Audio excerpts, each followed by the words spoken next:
Today's meat is from the Rosenthal Meat Center at Texas A&M University. They are open to the public Monday through Friday and offer a wide array of both pork and beef cuts.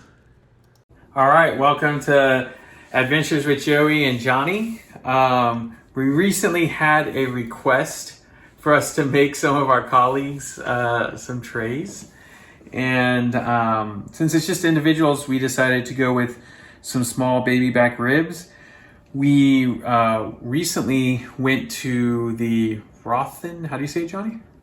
Rosenthal meat market located on A&M's campus. And so we went and picked up some baby back ribs from there. These are fresh baby backs. And what we're going to be doing today is we are going to just season. We're going to do, I think, 4 racks with our traditional seasoning and 2 racks with this kind of experimental Cajun seasoning that Johnny and I concocted, and then go from there. So, Johnny, can you come over here and give me some olive oil on this piece right here? All right. Yeah, that's perfect. All right. Using that as a binder? Yeah, we're just using some olive oil as a binder. Nothing crazy. And like I said, for this one, we are going to use, for the first 4, we're going to use a very traditional salt, pepper, Texas style setup. Maybe I put a little too much on the front side of that one. We'll see how it turns out. It actually looks pretty, it's pretty even. But yeah, what's nice about these is that they really are small sets. Because these are coming straight from A&M, they're not like what you see at the market. They're very kind of, I don't want to say wild, because it's not wild. I guess it's just not from like a mainstream space provider, meat producer. It's from the agricultural department here. Yeah. So these are probably using some sort of experiment. No, but they're probably just raised differently, and there's a lot smaller batch than you're used to getting at a store. So, did I do this? I didn't do the bottom on this one. Did you even olive oil them? I didn't. Yeah. I don't think I did. I was like, I don't recall doing it, Yeah. but I think you had some on your hands, so it kind of that's good. over. Yeah. I'll go ahead and put that one on that one too.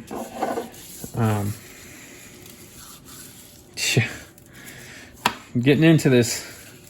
All right, let's go ahead and I'll put olive oil on both sides on that one. Let's spread this out a little. Just kind of pat it in there. I don't push real hard, in case anybody's wondering. I'm not like trying to force it on there. If it flakes off, that's fine. It's not. I feel like you're trying to force the seasoning in. Yeah, not trying to do anything too crazy. They didn't need to be trimmed, as you can see. They're already. There's no huge pieces of fat. There's no little line piece here, because again, these are a different style of cut. Even though they're baby backs, they're literally a different style. So you want to put some olive oil on there, Johnny. So on these last 2, like I was saying, I wanted to try some Cajun rub on these. So I'm actually going to have you kind of put oil on both of them, and I'll do them both at the same time. That's good. Yeah, I literally just need enough to make sure that it sticks. Now this one does have a little bit of fat on it, but I guess technically we can. You want to trim that? Trim this piece. You can just use that knife. Yeah. I'll just trim this little piece off. There we go. And then we'll season this on up. There. And this is the Cajun mix that we kind of came up with. We put some garlic and pepper mix in it, and then we also added some salt and garlic. So it should have a kind of nice garlicky note in addition to the Cajun. The Cajun should add some good spice, but yeah, it should be offset by that garlic, theoretically. So go ahead and kind of knock that off. Knock this off. spin it around, and again, just very lightly put that in. There we go. We'll see. We'll also see like what this color brings, having it like that. So I just kind of grabbed the sticker to kind of show you. Literally just comes this way: Texas A&M University, Rosenthal Meat Science Center. So we're gonna have some footage of going there and what it looks like. So we're gonna put this into the Traeger. We'll have just barely enough room. We're gonna do it for 3 hours unwrapped, and then look and see if we need to wrap or if we should just keep going. And we'll probably spritz these probably an hour and a half in. So all right, let's do it. All right, so we've got our ribs. We set the Traeger to 250, and we're gonna go with 3 hours. See where that takes us. I'm gonna try and use up the whole area of the Traeger so that we can have a little bit of quote air around these slabs.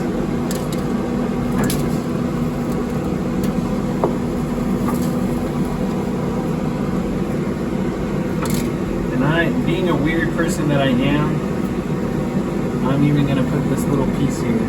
We'll see how that comes out. I'm gonna get on it.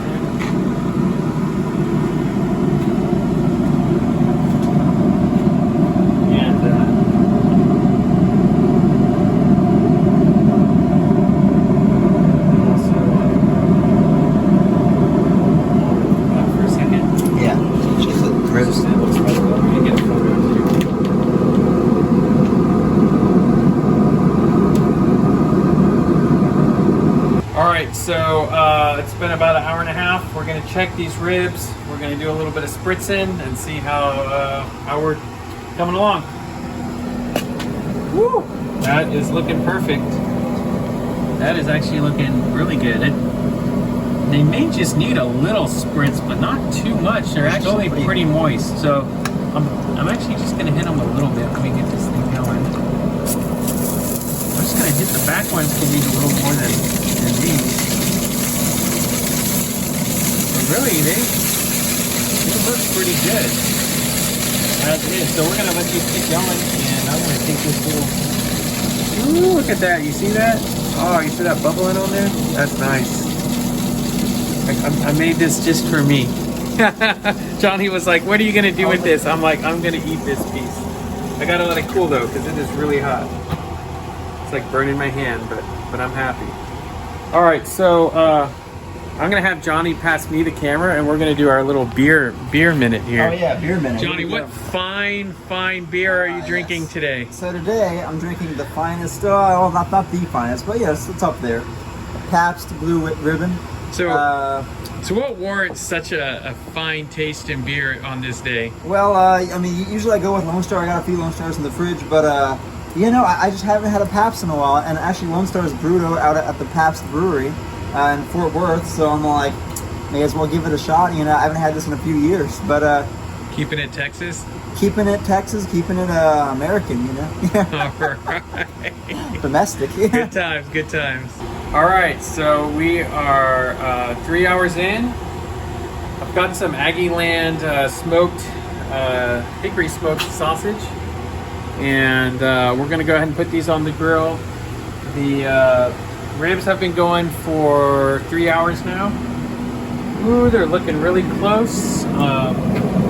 We will again just spritz these lightly. So let me go ahead and just probably keep them in for about 30 more minutes.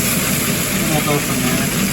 And we're just gonna put these sausages in where they will fit. So we'll make it work.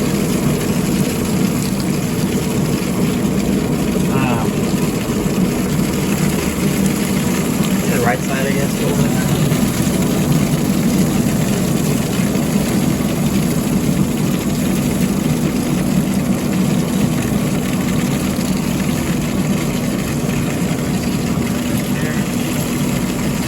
little pit right there if I've ever seen one. Yeah, We're getting pretty full here, so we're getting the use out of this thing. yeah, I think this is the most we've ever put in here.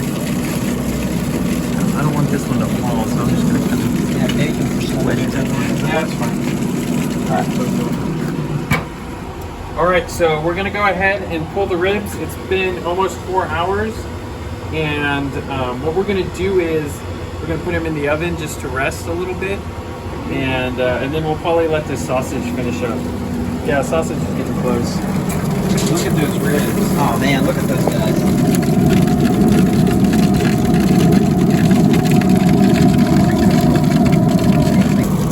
Probably spritz these a little bit. Before we put them in the oven? Yeah. Yeah. Starting to go a little dry. We didn't wrap them at all, which is interesting. Yeah. That's good, but.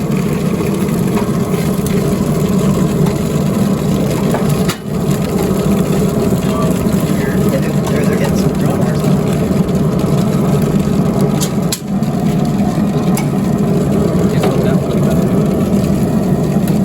Yeah, do the, I guess, the other small one maybe right there. Yeah, right there.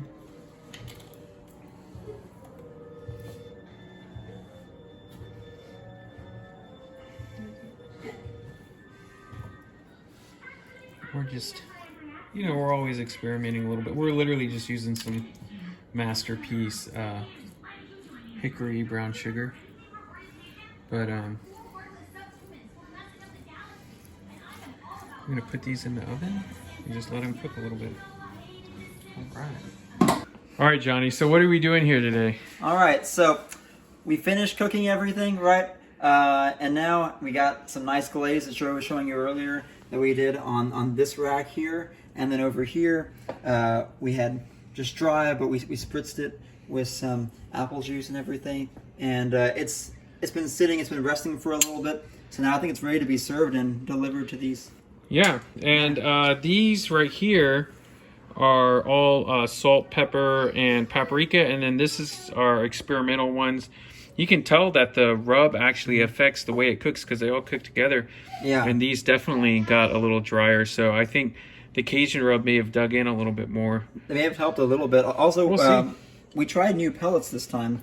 And so the pellets we tried are the Traeger signature pellets. So that's something new that we're doing for this cook. So And we'll this all got started because we were showing our colleagues our barbecue, and they said they wanted some. So we went ahead and just made these little personal rib From to Texas give you A&M. an idea of how small they are. Like that's our hand. That's my hand right there. And yeah, we'll see how these how they like them. So let's go ahead and make some trays up. So there That's you Anthony's go. rack right there. Ooh, look at that. And then we Sausage went ahead too. and also made some sausage. So they're each gonna get a wink. These are the Aggie Land sausage. Yeah, the Aggieland sausages, they came out really nice. And we'll cover these up and they will get their barbecue. So Yeah. Now the we're going rest, to go ahead and wrap these up. what are we gonna do with the rest, Johnny? Well, I guess we're forced to eat the rest, Yeah, I right? guess we are. So we're going to go ahead and try the rest of these sausages and ribs. And, So we hope you enjoyed our show because Yeah. we're about to eat all of the other barbecues. Yeah, about to chow down over here. All right, y'all have a good one. Have a good one.